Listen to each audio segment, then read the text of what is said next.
paper money that you hold, that is typically a condition that is very favorable to gold prices. Tell us a little bit about buying a particular mutual fund, and I found out, let's say 6 months later, that, well, I bought the wrong fund.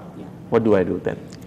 That's why I would recommend you choose an open-ended fund which is available on tap all the time. So you can go back to the mutual fund house, you can submit a redemption request like I told you in the first episode, and they will give you back your money in return for the redemption request that you give. So I would typically say that investors need to exercise a little bit of patience with their funds. It's not like stocks where you need to track it every day and say, oh my God, my NAV is gone down or my fund is not performing well. In an equity fund, give it a 3-year time frame. The conditions under which you need to really take the step of pulling out is if the fund is lagging similar funds by a big margin, or if it's not able to keep up with the Sensex or the Nifty or the benchmark which it tracks. Let's also compare some of the large conglomerates out there. For example, General Electric comes to mind. I'm sure there are similar huge conglomerates in India as well. Reliance would be another example, that are almost like a mutual fund. It's the portfolio of companies they contain is already diversified, spread across different lifestyles, different product lines and all. How would you compare returns from those particular stocks versus equity funds that are managed by professionals? Even though a business may be a conglomerate, it is still just one company and one stock. So the volatility that that single stock suffers will definitely affect your investment, and that will be higher than the risk that you take with a mutual fund. The second factor I would like to point out is that even conglomerates suffer from certain risks like governance risks. For example, you heard of the Satyam scandal. Now, it's a really well-known company, but the stock price went down by 80% in a single day because of some fraud being unearthed. So, to avoid against these kind of risks, it is better you diversify your portfolio across many stocks.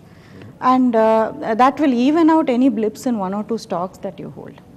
But then at equity funds and all these mutual funds also, they are managed by professionals that work for a particular company. Right. Instead of working on a product line with assembly line place and thousands of workers on the shop floor, it happens to be certain big brain people sitting in high towers working on their simulation models, making money off the market. But it's not too dissimilar in terms of the company structure, scenario A versus B. There could be cases of fraud at companies that run these mutual funds as well. How does an investor protect himself against those kind of frauds? Actually, the investor doesn't need to do much because SEBI does a splendid job of protecting him. There are literally hundreds of regulations that govern how the fund managers may take their decisions regarding the portfolio, and how far they may go in buying or selling stocks or owning a certain type of portfolio. Typically, if you look at the SEBI mutual fund regulations, they actually set out that you cannot invest more than 10% of your portfolio in a single stock. So every fund has to own 10 stocks. The second thing is there are several levels of compliance and regulations which are incorporated into a mutual fund's operations.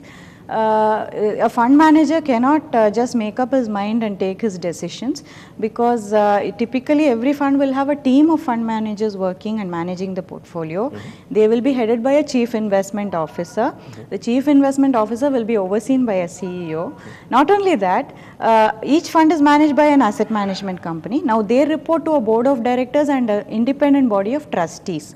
So any decisions that are taken by the fund are subject to question by all these people.